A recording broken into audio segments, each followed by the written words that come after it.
Setting boundaries is about protecting your mental health and well-being rather than accommodating to whatever's easiest for those around you.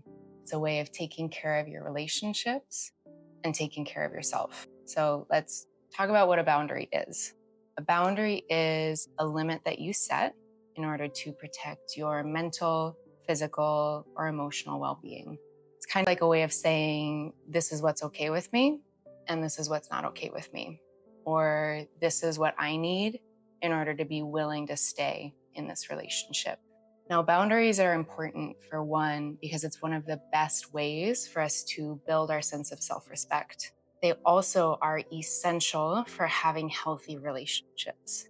And that's because when we don't set boundaries in our relationships, we tend to end up feeling kind of resentful or like we're being taken advantage of.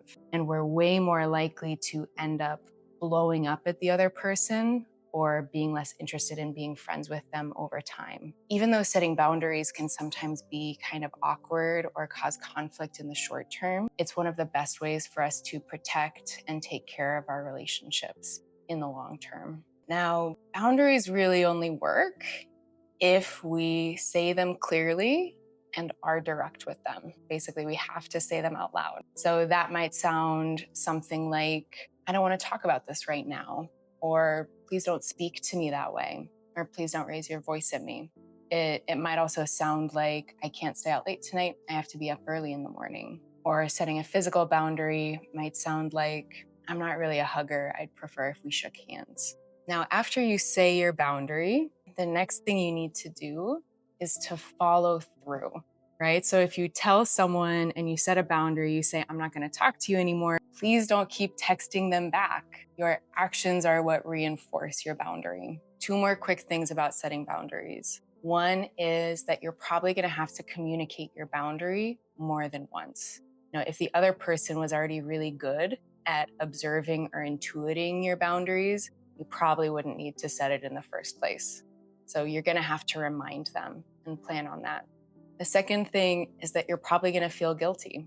And that's just kind of part of setting boundaries. And that feeling of guilt will hopefully come and go in its own time if you can just let it be there. Don't let it get in the way of you setting your boundary or make it think that you're doing anything wrong. If someone else sets a boundary with you, that's a whole different story. It's really hard if we say something that upsets another person and they ask for space and all we want to do is fix it. But it's really essential that we respect other people's boundaries if we want them to respect our boundaries, and also as a way of respecting ourselves and showing them respect. So again, if you're wanting to protect and take care of your relationships, respect other people's boundaries. Boundaries can get a bad rap. They're often thought of as walls for keeping people out. And that's really not what a boundary is. A boundary is more like a bridge to healthier relationships, better understanding of one another.